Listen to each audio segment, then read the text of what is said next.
Hello friends, welcome to cooking stories and talks. ఈరోజు చాలా జ్యూసీగా టేస్టీగా ఉండే మటన్ చట్కారా బోటీ ఎలా చేసుకోవాలో చూసేద్దాం. ముందుగా 1/2 kg మటన్ వాష్ చేసుకొని కుక్కర్లో తీసుకుందాం. ఇప్పుడు కుక్కర్లో మీడియం సైజ్ ఆనియన్ చాప్ చేసుకొని వేసుకుందాం. అలాగే 1/2 స్పూన్ పసుపు, 1 స్పూన్ అల్లం వెల్లుల్లి పేస్ట్, 1/2 గ్లాస్ వాటర్ వేసుకుందాం. ఇప్పుడు మటన్ని బాగా మిక్స్ చేసుకుందాం. ఇప్పుడు కుక్కర్ మూత పెట్టేసి మటన్ బాగా సాఫ్ట్ అయ్యే వరకు కుక్ చేసుకుందాం. ఇప్పుడు 4-5 విజిల్స్ వచ్చిన తర్వాత కుక్కర్ ఓపెన్ చేసుకుందాం. ఇప్పుడు ఈ మటన్లో ఉన్న వాటర్ని డ్రై చేసుకుందాం. మటన్ అయితే సాఫ్ట్గా కుక్ అయిపోయింది. ఇప్పుడు మటన్లో ఉన్న వాటర్ అంతా డ్రై అయిన తర్వాత గ్యాస్ ఫ్లేమ్ ఆఫ్ చేసుకొని కుక్కర్ని పక్కన పెట్టుకుందాం. ఇప్పుడు మటన్ చల్లారే వరకు మసాలా రెడీ చేసుకుందాం.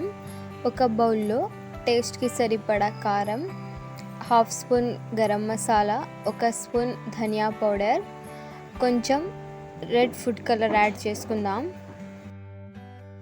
అలాగే 1/2 స్పూన్ వాము, అజ్వైన్ అని కూడా అంటారు, ఇలా క్రష్ చేసుకొని వేసుకుందాం. అలాగే 2 స్పూన్స్ ధనియా కూడా ఇలా క్రష్ చేసుకొని వేసుకుందాం.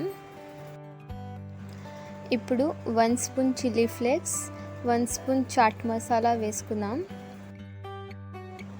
ఇప్పుడు 1/2 spoon black pepper powder, 1 spoon kasuri methi, 1/2 lemon వేసుకుందాం. ఇప్పుడు 2 స్పూన్స్ కార్న్ఫ్లోర్, సన్నగా చాప్ చేసుకున్న కొత్తిమీర ఇందులో వేసుకొని బాగా మిక్స్ చేసుకుందాం. ఆ తర్వాత కొంచెం వాటర్ వేసుకొని బాగా మిక్స్ చేసుకోవాలి. అలాగే టేస్ట్కి సరిపడా సాల్ట్ వేసుకుందాం. ఇప్పుడు ఈ మసాలాలన్నిటినీ బాగా మిక్స్ చేసుకుందాం. ఆ తర్వాత ముందుగానే కుక్ చేసుకున్న మటన్ని ఇందులో యాడ్ చేసుకుందాం. ఇప్పుడు మటన్ పీసెస్కి మసాలా బాగా పట్టేలా మిక్స్ చేసుకుందాం. అలాగే 1 స్పూన్ ఆయిల్ ఇందులో యాడ్ చేసుకొని బాగా మిక్స్ చేసుకోవాలి. ఇప్పుడు ఈ మటన్ని మ్యారినేషన్ కోసం 10 నిమిషాల పాటు పక్కన పెట్టుకుందాం.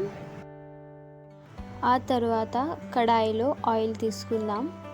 ఆయిల్ హీట్ అయ్యాక మిక్స్ చేసుకున్న మటన్ పీసెస్ని ఇందులో వేసుకొని 2-3 మినిట్స్ కలర్ చేంజ్ అయ్యే వరకు ఫ్రై చేసుకోవాలి. ఇలా కలర్ చేంజ్ అయ్యే వరకు మటన్ పీసెస్ని ఫ్రై చేసుకోవాలి.